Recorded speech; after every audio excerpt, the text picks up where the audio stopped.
All right, so Doug, what are your thoughts on the Pitchcom now you've seen it in action? Right. Well, I mean, obviously for us old guys, it's a little different, a lot of technology involved, but I get the point of it. And as long as they're working, it's good, because now with the new rules, with the pitch clock and all that, it helps out a lot. So how does it work? So we have that goes in. This goes in on the inside the brim of the hat, and then you got 2 buttons to move the volume up and down, and then the catcher has this. Usually they have this on their shin guard, and then they also have something that goes in their mask with Velcro with a tube in there so they can hear. And so 14, 15. So they can, and I'm sure every organization's different, every team's different. You can program the buttons on pitches and different stuff. So, 4-seam fastball.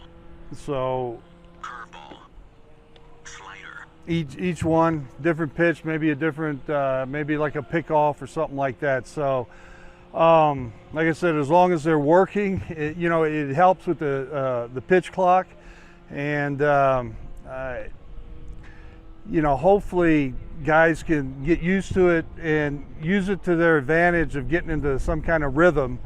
And with this, you can kind of give a sign early instead of waiting, giving the hand signal, and you got to wait till the hitter gets in and he's not looking, and then give them, and then, especially with the time clock, sometimes that becomes a problem. So this came in to the majors before the pitch clock, mostly because of the sign stealing, I think. Yes. Back when you pitched, were you guys aware of that all the time? Oh yeah. Sign stealing. Yes, definitely.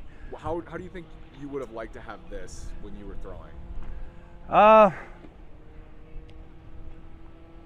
It's a good question. Maybe I need to do a side session and try it, but I probably would have liked it or gotten used to it if it was part of the game, and then you make the adjustment on it. But yeah, that was what, like you said, originally for the science and stuff like that, which back then people were really into doing it, and you had guys that were good at it. And so, without the pitch clock, you could have different signs and stuff set up. You still had to kind of pay attention and stuff like that. So it's kind of cut that out. And back then it was still signing. Somebody from a team would give the other guy a warning and say, hey, keep doing it and something's going to happen. So now this kind of eliminates that. And actually, in honesty, for the pitcher, some thought about it and would worry about it, and sometimes their concentration would be on that instead of what pitch and location that I'm going to.